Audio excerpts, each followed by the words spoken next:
Hello,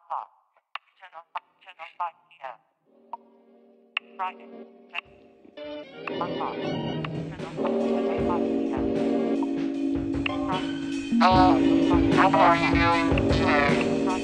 Does capitalism enslave you? Does capitalism threaten to hurt you? Does capitalism... How did you find out about Salvation Mountain?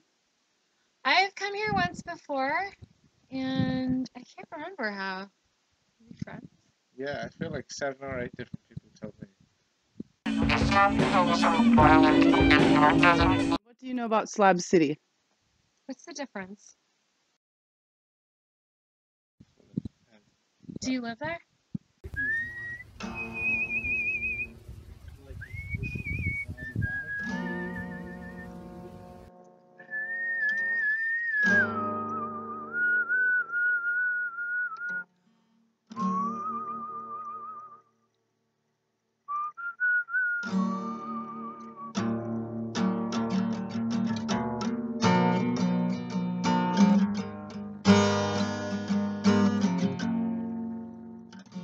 My initial impression of Slab City is like apocalyptic paradise. Yeah, I guess that would be it. First heard about it from the movie Into the Wild, like most people did.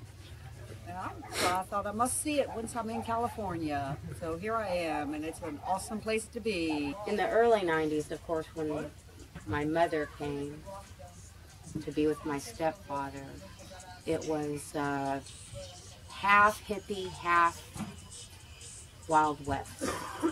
That's the only way to describe it. Half hippie, half Wild West.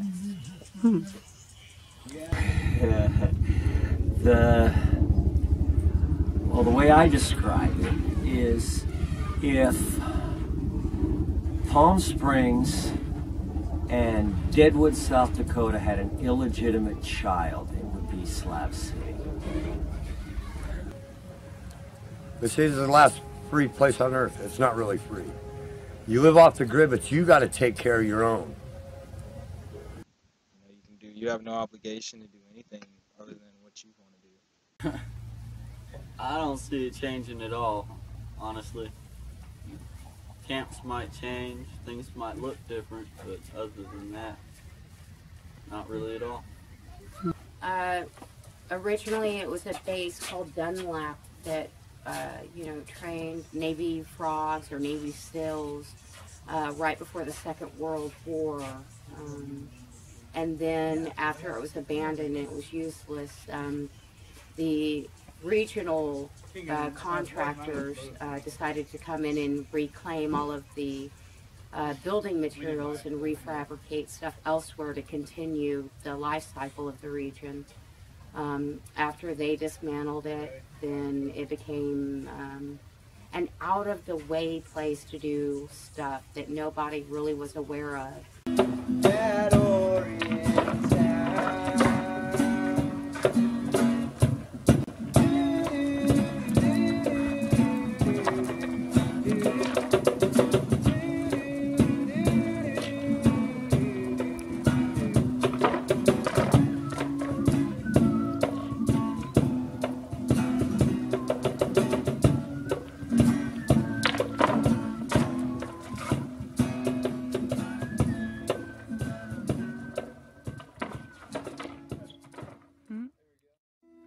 How long have you guys been out here? 3 days. How did you hear about it? Everybody's been telling us to come here. We've been on the road for 2 years and everybody's been, oh, you gotta check out Slab. Fuck yeah. So it was like day number 3. We had heard that a slab had opened up, and so we like rushed over here to snag it. And as we look around at everything, at the massive piles of trash that were all over the place from like 30 years of people throwing their trash on the ground. And then we see this massive slab and this gorgeous 200-year-old Palo Verde tree, and it's painted on the slab were the words "Welcome Home" in big 4-foot letters.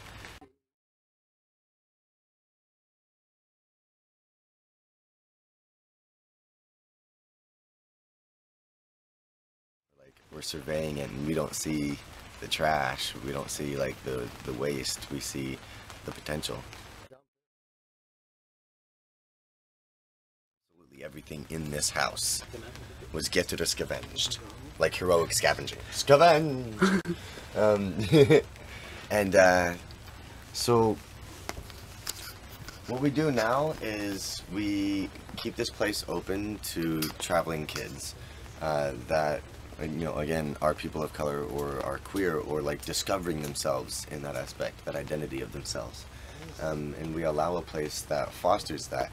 And the way that we do that is we actively collaborate together on creating a deconstruction of those like social programming roles that we're taught to fit into.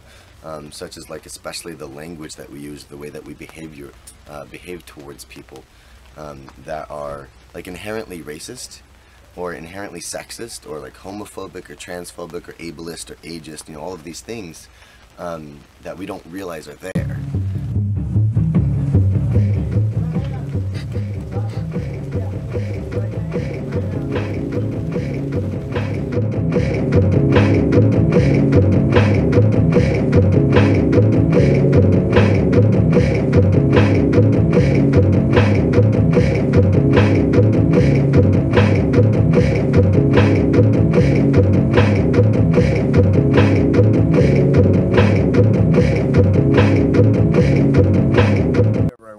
Legally.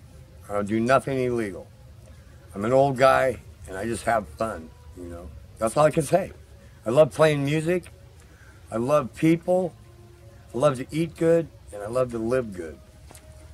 Work hard, play hard. I think the universe has really blessed us for the work that we've done.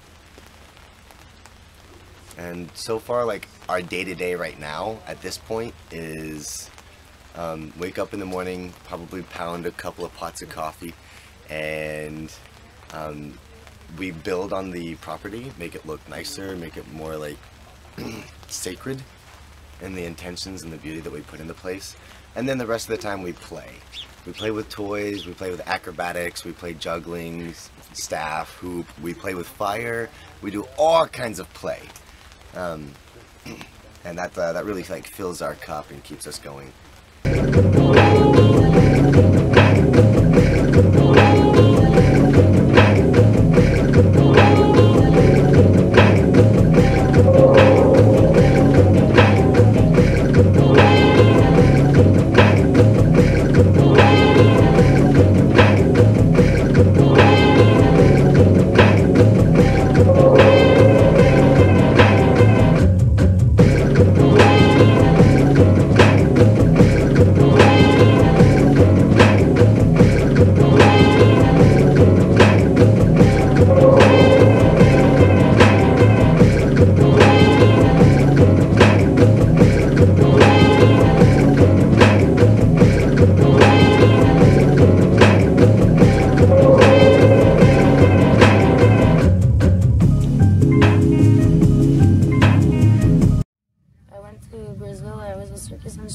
For kids in the favela when I was 19 years old, and that opened my mind to everything, seeing the world differently, and opened my eyes on poverty and seeing it differently too. I do a lot of stuff. I like to create stuff and make things out of recycled stuff.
try to live in harmony, which is a pretty tough job lately.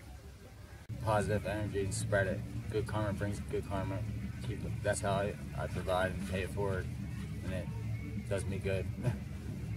Just keep on doing good karma, and it should come back to you. The most important thing for me, I would say, is respecting people's space. I make friends with those I like, I ignore those I don't. Most of them are all right. They're a little crazy sometimes. Things can get hectic, but other than that, they're all right. Some people out here think that they're like untouchable, though. Little people like that. I was in for 6 years. I was in the Army. I was airborne, jumped out of airplanes. I was stationed in Germany for 4 years. I went to Afghanistan for 15 months. Been to like 10 countries. My job, I was an ammunition specialist, and I was the guy with all the bullets and bombs and explosives and all that stuff.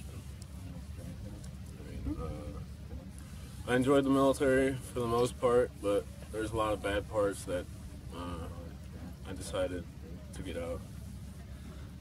As a person who was formerly in the military, how do you feel about all the bombs going off? It's stressful, but out here I've kind of deciphered where the bombs are, like the danger zone, the safe zone. I mean, I've been shot at out here, and it was actually right over there. And I mean, I can tell if it's inside of Slab City or outside of Slab City. Basically, after my mom passed away, I was pregnant, and my dad kept taking me out anyways. So I just decided to try to find a new family.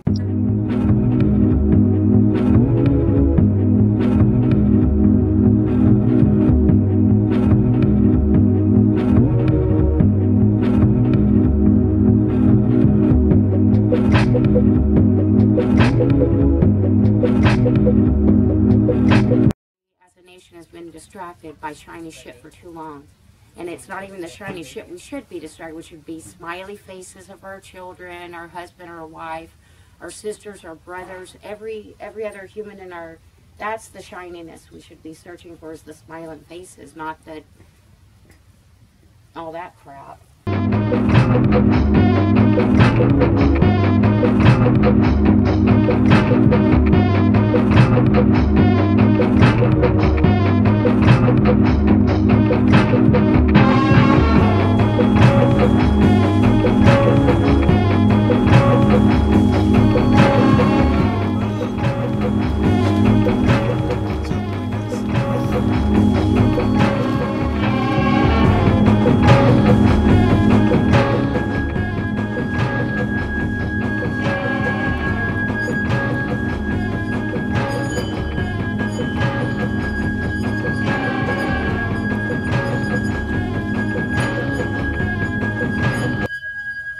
How long do you intend to stay here?